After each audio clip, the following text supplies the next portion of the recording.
Hey everybody, I'm Brad Blakely. And I'm Joanne Blakely.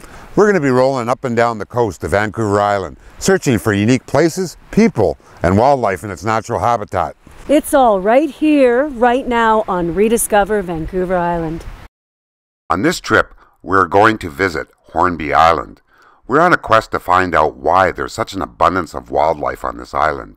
How come this island attracted world-renowned painters like Robert Bateman? A well-traveled man, when asked what was his favorite place, without hesitation he replied, Hornby Island. And what was the Aboriginals' fascination with this place? So much so that they established a seasonal village here 5,000 years ago.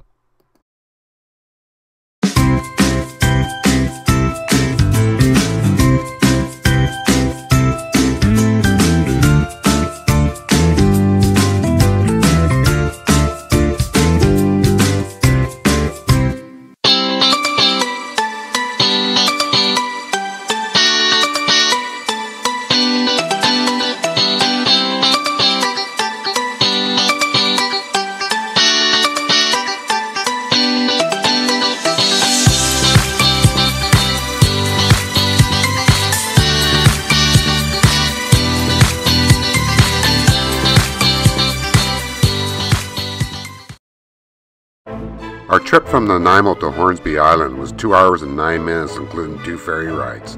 The views on the ferry between Denman Island and Hornby Island were breathtaking. You could feel that you were going somewhere very special.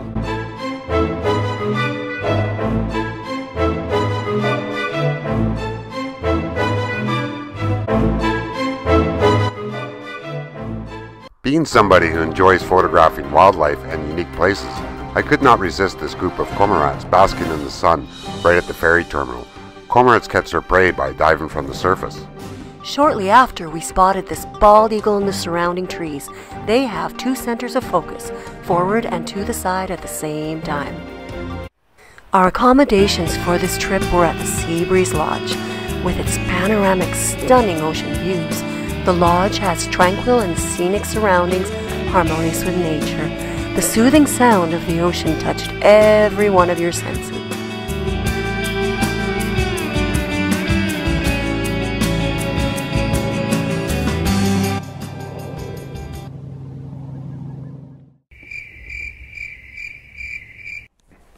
Hi, and it's our day number 2 here at Hornby Island. Yesterday was a travel day just to get here. We're staying at the Seabreeze Lodge, which is located right on the ocean here. Some great views, all kinds of wildlife.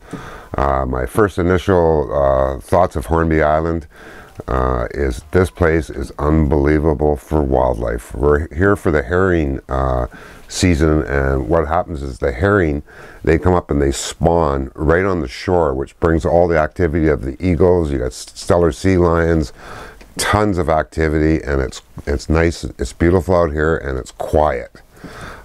Today's going to be a great day. We're going on a boat ride, which is going to take us a cruise around the island, and we're also going to take a visit to Norris Rocks, which is the home of a colony of stellar sea lions. So this is going to be an action-packed day.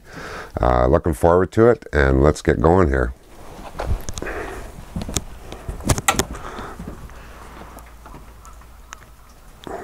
We drove to Ford's Cove Marina, and our boat ride was cancelled because of the heavy rains. Not the best scenario for camera equipment. All was not lost because this bald eagle stole the show, hunting for herring in the rain. Bald eagles are capable of seeing fish in the water from several hundred feet above. This is quite a feat since most fish are counter shaded, meaning they are darker on the top and thus harder to see from above.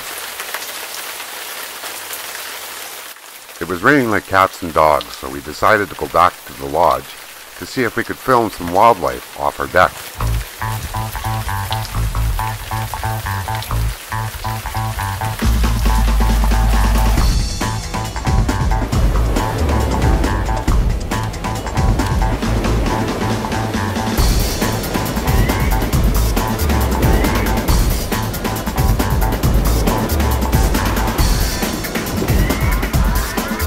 Even our cats, Sunny and Abby, had had enough of the rain.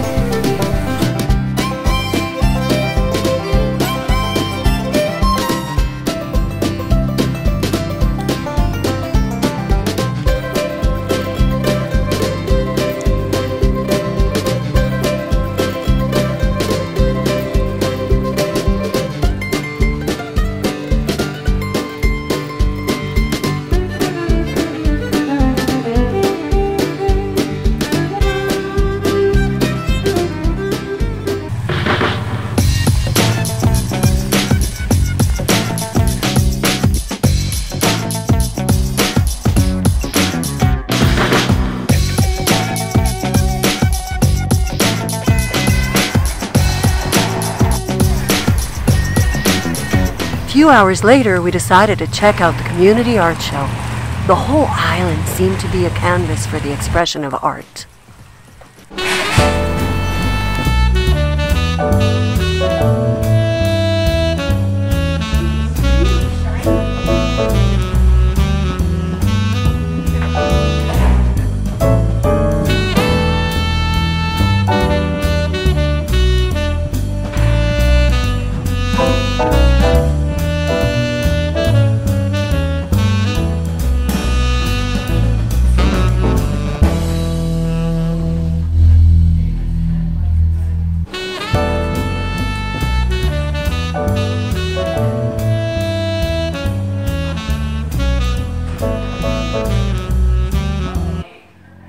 Finally, the sun is shining and we're ready to explore the beaches and trails. But first, a cafe latte at Licks and a quick update on the trending topics on Coffee Row.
So we just walked through Hellaway Park Trail there. That was absolutely amazing. Tons of different sounding birds, and we came down along the waterfront here, along the ocean, and right now where we're standing is a Gary Meadows oak grassland. This is one of the most endangered ecosystems in the world, and what it was is this has been a garden for the natives for thousands of years. In the summertime, there's lots of flowers that bloom here, and what the natives used to do, the Aboriginals, they would come here and they would dig up under the ground. Bulbs would be growing. They would take these bulbs and cook them, and that was a source of food for them. And they'd actually take these bulbs and they would use them for trade. They would trade for furs and all kinds of things like that. So this is one of the reasons why the Aboriginals came to this area, was for this garden. This garden is basically thousands of years old, and this was a source of food for them.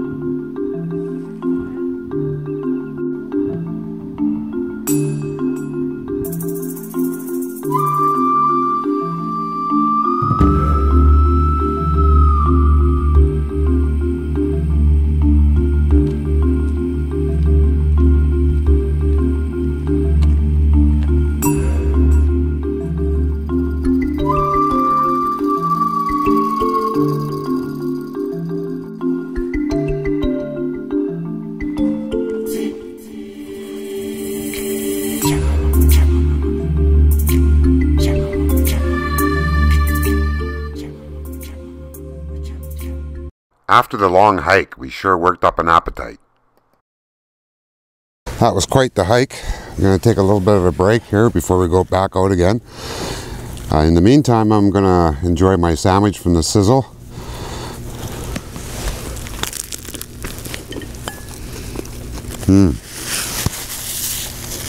That's a good sandwich. Hey everybody, now we're at Shingle Spit, and the significance of this place is 5,000 years ago the Aboriginals came here and set up a seasonal village. They used to come here every so often to hunt and gather, but another thing that they used to use this place for was for their spirit quests. Spirit quest process included a complete fast for 4 days and nights, alone at a sacred site in nature, which was chosen by the elders. During this time, the young person prays and cries out to the spirits that they may have a vision, one that will help them find their purpose in life, their role in community, and how they may best serve the people.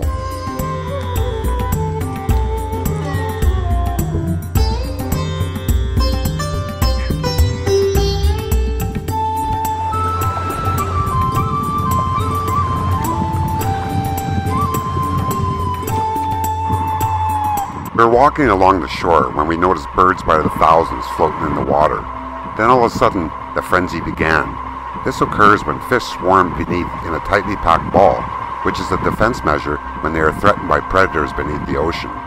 Lone individuals are more likely to be eaten than an individual in a large group. The predators force the fish to the surface where the birds can feed on them. The bait balls are short-lived and seldom last longer than 10 minutes. This creates quite a stir of sound and sends a shiver down your spine. Simply amazing.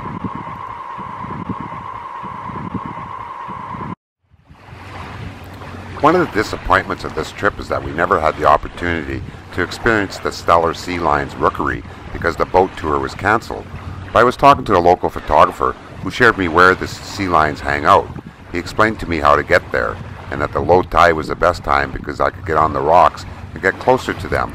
The hike was arduous, but worth every step. In the ocean waters of British Columbia, Canada, California sea lions are sometimes difficult to distinguish and can be confused with stellar sea lions. The two species are often found together on haulouts or mixed groups in the water. Stellar sea lions are very vocal with grumbles, growls, and roars. Roaring males often bob their heads up and down when vocalizing. Adult males establish territories and aggressively defend them. Their diving capabilities span up to depths of 600 feet or less, and diving duration is usually 2 minutes or less. Sea lions also have long whiskers which are used to navigate underwater to find their prey. Adult males grow 2 to 3 times as large as an adult female. Both male and female sea lions have large front and rear flippers. Stellar sea lions are opportunistic and eat a wide range of fish. To survive, an adult sea lion needs to eat at 5 to 6% of its body weight each day, but young animals need twice that amount. When males are defending their territories on the rookeries, they may go without eating for over a month. Interestingly enough, stellar sea lions do not need to drink water because the food they eat provides them with all the water they need. Sea lions do not chew their food. Most is swallowed whole. Stellar sea lions become sexually mature at 3 to 7 years of age and give birth on land. A pregnancy lasts about 11.5 months and lactation continues for 1 to 3 years. Mating occurs shortly after the pups are born during June and July.